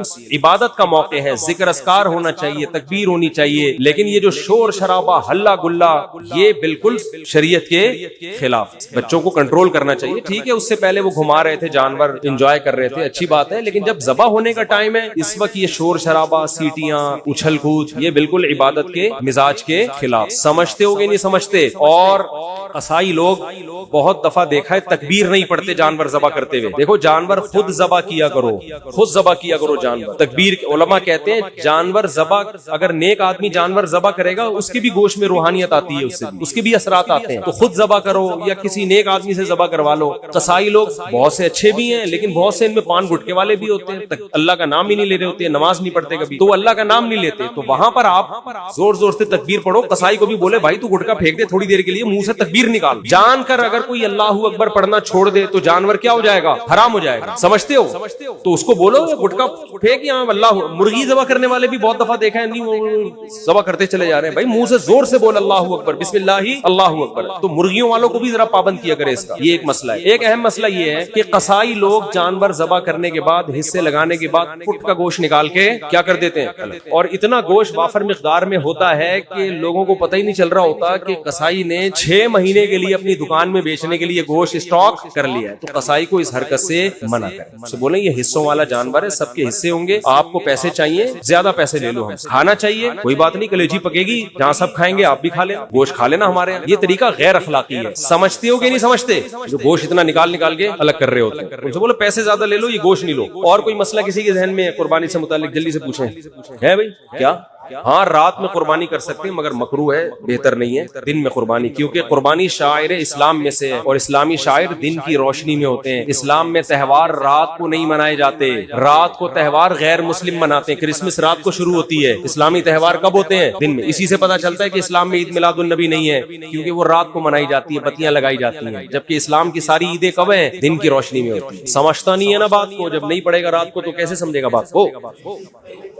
کلیجی بھی حصے میں آتی ہے، 7 حصوں کی کلیجی کر دیں، تھوڑی سی بچا لیں آخر میں گوشت میں تقسیم کرنے کے لیے، اور 7 کلیجیوں میں تھوڑا تھوڑا گوشت ڈال دیں تاکہ کلیجی بھی کمی بیشی ہو تو وہ گوشت کے مقابلے میں ہو جائے۔ ارشاد مرحومین کا، کئی مرحومین کا بھی ایک حصہ لے سکتے ہیں، نبی نے پوری امت کی طرف سے ایک حصہ کیا تو ایک مرحوم کی طرف سے بھی کر سکتے ہیں۔ اب علماء کا اس میں اختلاف ہے کہ آپ نے اگر ایک حصے میں سارے مرحومین کی نیت کر لی تو وہ گوشت، وہ ثواب ڈیوائیڈ ہوگا یا نہیں ہوگا؟ بعض کہتے ہیں ڈیوائیڈ نہیں ہوگا بلکہ سب کو پورا پورا ثواب ملے گا۔ وہ اس کی مثال آگ کی دیتے ہیں کہ ایک آگ ہے، آپ جتنے بھی اس سے چراغ روشن کرو اس آگ میں کمی نہیں ہوتی، لیکن بعض علماء اس کے قائل ہیں، اور یہ بھی مضبوط قول ہے، کہ وہ ڈیوائیڈ ہو جائے گا۔ سمجھتے ہو؟ وہ کیا ہو جائے گا؟ ڈیوائیڈ ہو جائے گا۔ 2 کی طرف سے کی تو آدھا ایک کو پہنچے گا، آدھا دوسرے کو، تو دونوں قول ہیں۔ سمجھتا نہیں ہے نا بات؟ بہتر ہے کہ والدین میں سے ہر ایک کے لیے الگ، کسی کے والدین مرحوم ہے تو ایک پورا حصہ دونوں کی طرف سے ڈال۔ ارشاد کچھ کہہ رہے تھے آپ؟ پوچھ لیں، پھر سارا دن فون بجتا رہتا ہے، پوچھتے رہتے۔ پائے کا ابھی بتا رہا ہوں، پائے پکانے کا طریقہ بتا رہا۔ جی ہاں، بعض غیر مسلم قصائی بن کے گھوم رہے ہوتے ہیں تو اس کا بھی خیال کریں، مسلمان ہونا چاہیے۔ ہندو کا ذبیحہ حلال نہیں ہے، اسی طرح مشرک کا ذبیحہ بھی حلال نہیں۔ کوئی اپنے آپ کو مسلمان کہتا ہے لیکن ختم نبوت کا منکر ہے، یا رسول اللہ صلی اللہ علیہ وسلم کو صاف لفظوں میں حاضر ناظر مشکل کشا کہتا ہے بغیر کسی تعویل کے، تو چاہے دیوبندی ہو، چاہے اہل حدیث ہو، چاہے بریلوی ہو، وہ تو مشرک ہے نا۔ نبی کو علی الاطلاق مختار کل مانتا ہے کہ اللہ نے سارے اختیارات نبی کو بھی دے دیے ہیں، یہ تو شرک ہے کھلا ہوا۔ تو کوئی بھی مشرک چاہے دیوبندی ہو، چاہے اہل حدیث ہو، چاہے بریلوی ہو، اس کا ذبیحہ حلال نہیں ہے۔ یہ امام مالک کا قول ہے، امام احمد بن حنبل اور امام شافعی کا، کہ ایک گھر میں ایک قربانی کافی ہے، پورے گھر والوں کی طرف سے ہو جاتی ہے، اور ان کی دلیل بعض اسلاف کے اقوال ہیں، بعض تابعی ہیں ان کے اقوال ہیں۔ امام ابو حنیفہ کا موقف یہ ہے کہ جو بھی صاحب نصاب ہے اس پر الگ سے قربانی واجب ہے، ایک قربانی سب کی طرف سے کافی نہیں ہے۔ اور امام ابو حنیفہ کے قول کو ہم دو وجہ سے فالو کرتے ہیں، ایک تو یہ کہ ہم امام حنیفہ کو بر صغیر میں ان کے فقہ کو فالو کیا جاتا ہے، ایک وجہ تو یہ، دوسرا امام حنیفہ کا موقف اس بارے میں دلیل کے لحاظ سے بھی بہت مضبوط ہے۔ وہ اس لیے مضبوط ہے کہ حدیث میں آتا ہے من وجد سعة لأن يضحي فلم يضحي فلا يقربن مصلانا، کہ جس کے پاس گنجائش تھی قربانی کی اور اس نے نہیں کی قربانی، وہ ہماری عیدگاہ کے قریب بھی مت آئے۔ تو اس میں نبی نے مرد اور عورت کا فرق نہیں کیا، شوہر بیوی کا نہیں کیا، باپ بیٹے کا نہیں کیا، جس کے پاس بھی استطاعت ہے۔ سمجھتے ہو؟ نمبر دو، دوسری حدیث، دوسری بات کہ اسلام میں کوئی بھی عبادت ایسی نہیں ہے جو ایک کرے تو دوسری کی طرف سے کافی ہو جائے۔ تو قربانی بھی ایک عبادت ہے، تو اس میں یہ کیسے ہو سکتا ہے کہ ایک کرے تو دوسرے کی طرف سے کافی ہو جائے؟ عبادت تو ہر ایک پر الگ واجب ہوتی ہے نا۔ زکات میاں بیوی دونوں کے پاس سونا ہے تو دونوں پہ الگ الگ زکات ہے، تو قربانی بھی ایک مالی عبادت ہے۔ حج بھی دونوں پر الگ الگ ہے، حج بدل میں تو ایک وصیت کرتا ہے کہ میری طرف سے پیسہ بھی دے رہا ہوتا ہے، تو وہ تو اس کا نائب بن کے الگ سے اس کی طرف سے حج کر رہا ہوتا ہے، وہ بھی ایک حج دو آدمیوں کی طرف سے کافی نہیں ہوتا۔ تو قیاس کے لحاظ سے بھی امام حنیفہ کا موقف بہت مضبوط ہے، اور حدیث کے لحاظ سے بھی امام حنیفہ کا موقف بہت مضبوط ہے، اور اس لحاظ سے بھی مضبوط ہے کہ جب دلائل میں تعارض ہوتا ہے تو اصول یہ ہے کہ عبادت میں احتیاط کے پہلو کو ترجیح دی جاتی ہے، کیونکہ عبادت کس کا حق ہے؟ اللہ کا۔ تو احتیاط کا تقاضا بھی یہ ہے کہ اگر بیوی مالدار ہے تو اس پہ الگ سے قربانی واجب ہو، شوہر مالدار ہے تو اس پر الگ سے واجب۔ اور صحابہ کے دور میں اگر ایسی روایت ہمیں ملتی ہے نا کہ ایک نے سب کی طرف سے کی، تو اس کی وجہ یہ کہ اس دور میں عام طور پر گھر کا سربراہ ہی مالدار ہوا کرتا تھا، باقی تو سارے اس کے ماتحت ہوتے تھے۔ یہ رواج نہیں تھا کہ بیگم صاحبہ الگ کما رہی ہیں، میاں صاحب الگ ارننگ ہے اس کی، بیٹا الگ کما رہا ہے، یہ اس دور میں ہوا نہیں کرتا تھا عام طور پہ، اس لیے گھر کا سربراہ ہی کرتا تھا۔ آج کل بیٹے کی ارننگ بعض دفعہ باپ سے زیادہ ہوتی ہے، بیوی کے پاس سونا شوہر سے زیادہ ہوتا ہے، یہ بہت دفعہ ہو رہا ہے، تو وہ زیادہ مالدار ہے۔ تو اس لیے جو ہماری نظر میں راجح قول ہے، لیکن اختلافی مسئلہ ہے، عرب علماء کہتے ہیں ایک خاندان کی طرف سے ایک کافی ہے، لیکن ہماری نظر میں ایک تو بر صغیر میں فقہ حنفی کو فالو کیا جاتا ہے، ایک ملک میں اگر کسی فقہ کو فالو کیا جا رہا ہے تو آپ 1.5 اینٹ کی الگ سے مسجد کیوں بنا رہے ہو؟ یہ بھی تو غلط ہے نا، اس سے بھی تو اختلاف پیدا ہوتا ہے۔ تو جب سے اسلام آیا ہے بر صغیر میں فقہ حنفی ہی کی شکل میں آیا ہے، تو فقہ حنفی کو فالو کیا جاتا رہا ہے، تو اس لیے بھی کہ دلائل کے لحاظ سے بھی امام ابو حنیفہ کی بات بہت زیادہ مضبوط ہے۔ تیسرا اس لیے بھی کہ عبادت میں جب دونوں قول ملتے ہیں تو احتیاط کا تقاضا یہ ہے کہ اس قول پر عمل کیا جائے جس میں احتیاط زیادہ۔ سمجھتے ہو؟ اور چلو بھائی